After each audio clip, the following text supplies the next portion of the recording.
Most people lose the deal, not because of the pitch, not because of the framework, right? But because you kind of got taught wrong how to sell. Now, what do I mean by that? Well, first off, we got to talk about the discovery, right? And what is killing your close rate?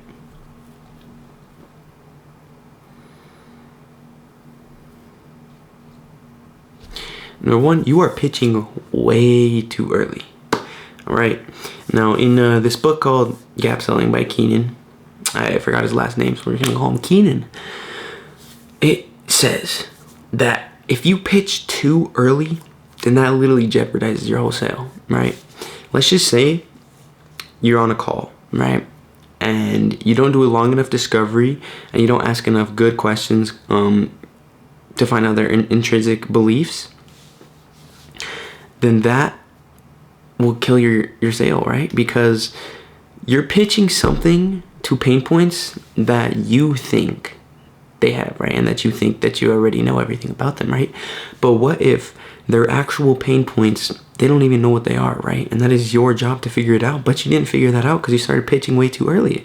And because you started pitching way too early, it sounds like that you're not even listening to what their problems are, right?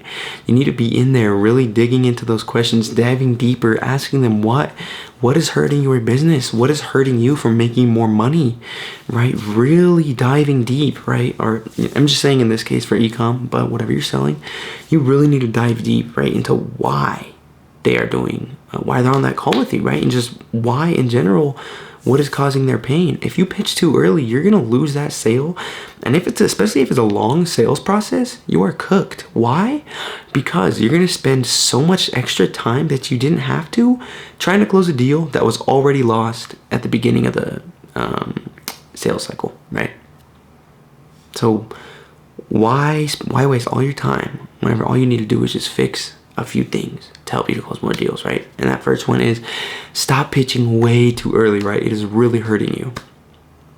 All right, number two is you need to stop selling features. All right, I don't know where this even came from, right? This is how I started selling off. I think it's just like the idea of like whenever we were kids, right? If you're trying to sell something, you think that like, oh, I have the coolest new thing. Look at this. I have this pen that can solve all your problems. It can write down anything it writes down can come to life, right? You're selling the features, right? Let's say you're talking to a businessman, right, who has a really struggling business. Their business is falling apart, right? And you don't ask them why it's happening. You don't ask why they want to change it. You don't ask any questions at all. You just start selling the features of your pen, right? You don't know anything about this guy's business. All you know, because you didn't ask questions, is that his business is falling to the ground. And so what you say, just like, hey, our pen, what it can do is it has the power to write 20 sentences in 1 second, right? And you just start blabbering on about something that you don't even know if they need because you don't know what is going on in their business and what is happening that is hurting them, right? What you need to do is you need to ask more questions, right? You need to ask why they would need that pen to help them, let's say, close more deals. Just like, yeah, man, right as soon as we're about to, the problem is that right as soon as we're about to sign the paper, the pen's all run out of ink. It's crazy. Like, it's really crazy. And then, there's two things that you can evaluate from that statement, right? Number two, they have too much paperwork to where they're running out of ink, right? And number one. Number two is your pen has infinite ink, so we can just, that problem solved. Stop selling the features until it's time to sell the features, all right? You sell the features after you know your prospect's pain points and after you know that your pen can actually solve their problems. If your pen can't solve their problems, don't sell it, all right? Guide them to something or someone that can actually help them, all right? Stop selling the features. Get that through your head. Number three, service level discoveries, right? If your discovery feels like an interview rather than like let's say a therapy session, then you're probably doing it wrong, right? Discoveries, they're not meant to be fun. Let's just be honest. All right, they're meant to dig deep, and digging deep sometimes hurts.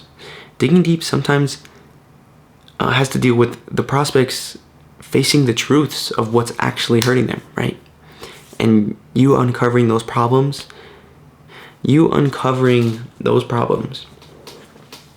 right? It can be uncomfortable for them because they, it could be ego, any one of these things.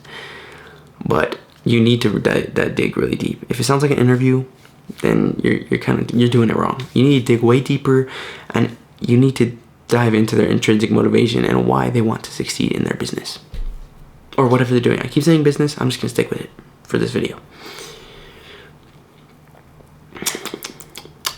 Number 3. All right, guys.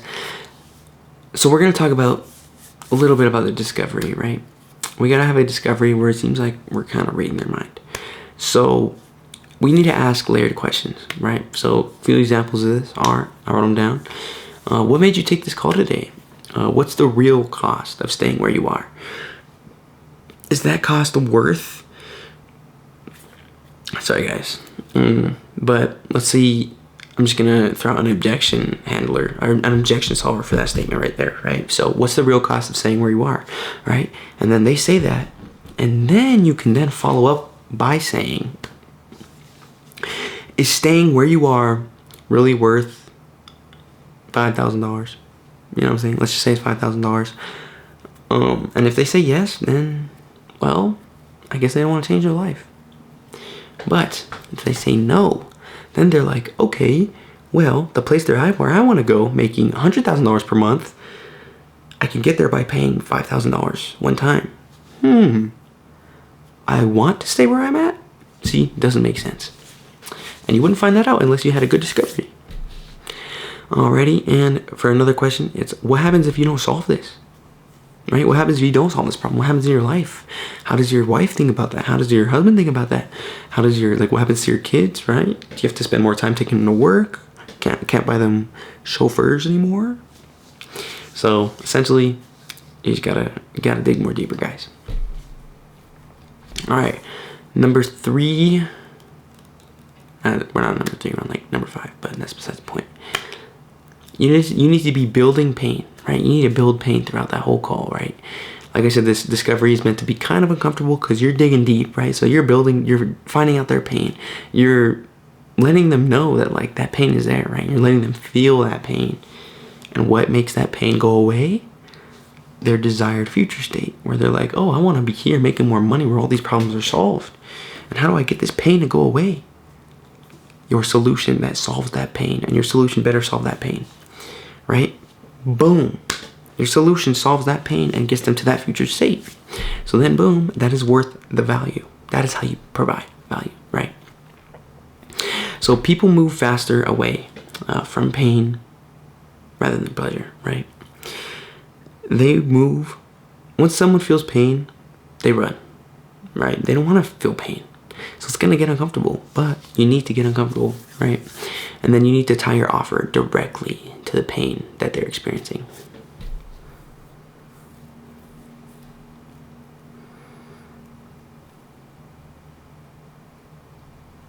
So with regards to objection handling, right? You can use sometimes things like, okay, sorry. I'm geeking, guys. I'm sorry. So with regard to objection handling, right, we acknowledge, respond, and then we close, right? We acknowledge, we identify, we acknowledge, and then we overcome. Now, what this means, to identify, right, you just be like, okay, so essentially what's happening, or I guess essentially, boom, the objection, right? Oh, I need to talk to my wife, so yeah. Okay, awesome. Yeah, I hear you. Whenever I need to make big decisions, right? It's a two-way thing. I need to talk to my wife too. I'm not married, but for the sake of this video. And then,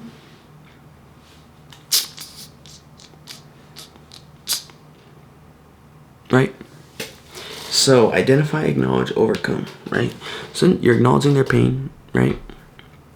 And then you gotta isolate it. So you're just by saying, right?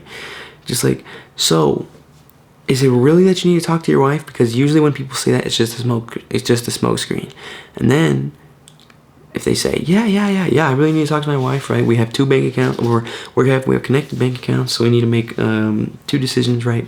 And then that's when you overcome it, right? Just be like, oh yeah, of course. If you could get your wife on the call, right? I could talk to her and kind of relay all the information that I'm giving to you. If we could set up a time to get your wife on the call, that'd be amazing. Boom. You then set up that call, and then whatever the wife says, then you go on from there. But you overcame that objection by getting her on the call and having the opportunity to speak to both the decision makers. Right? Now, you need to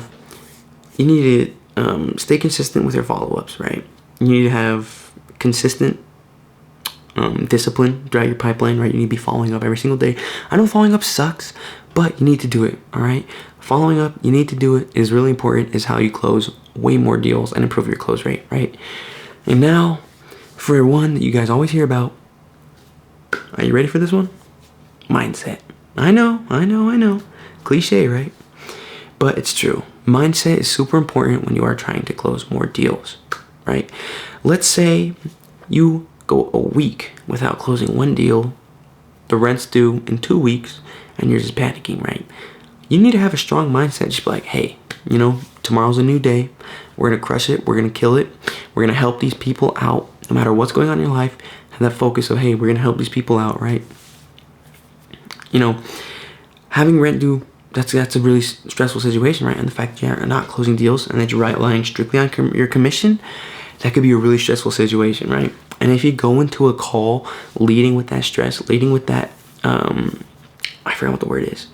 We're just going to call it apathy. I know it's not apathy, but it sounds cool. So you're leading in with that negative mindset, right? And you're feeding that off to your customer or to your prospect. And then they're reading just like, ooh, this guy's kind of desperate for a sale. I wonder if he's being truthful and honest with me. I don't know if I want to go with this guy. I'd rather go with the other guy that has a positive mindset, right? That actually genuinely sounded like he wanted to help me and didn't want me just for the money, but actually wanted to help me solve my problems, all right? No matter what's going through on his life, he still managed to have a positive mindset, right? And still managed to be grateful for this opportunity, right? Because some people don't have that opportunity, right?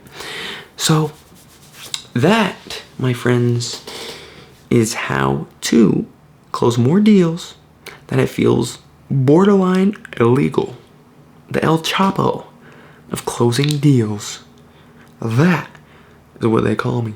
That is not what they call me. That's what I just made up right now. So y'all better start calling me the El Chapo of sales. I'm just kidding. What's a better name? El Chapo. Why did I say El Chapo?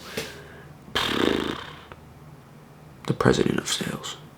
I don't know. You guys figure one out. But if you guys are struggling to close more deals, there is a sales playbook in the link in my bio.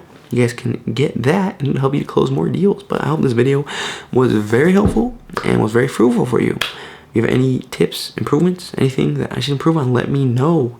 This video was kind of all over the place, but not really. We're going to be upgrading that quality and consistency of the videos. So I hope you guys have a good day. Close more deals today and pay that rent. No, make that money and achieve the life that you want to achieve. But be grateful for it. Thank God for it. Because we wouldn't be here without him, right? And just be grateful. Just say, hey, I woke up today. No matter what happens, I am alive today. And that is the best gift that we can have. So you guys have a banger day. And I love you. Yeah, I said it. I love you. I just met you. And I love you to death, brother or sister. Or giraffe. If you're watching this video and you're a giraffe, hey, shout out to you. You feel me? Takes a lot of work. But yeah, you guys have a good day. You guys have a good day. Bye.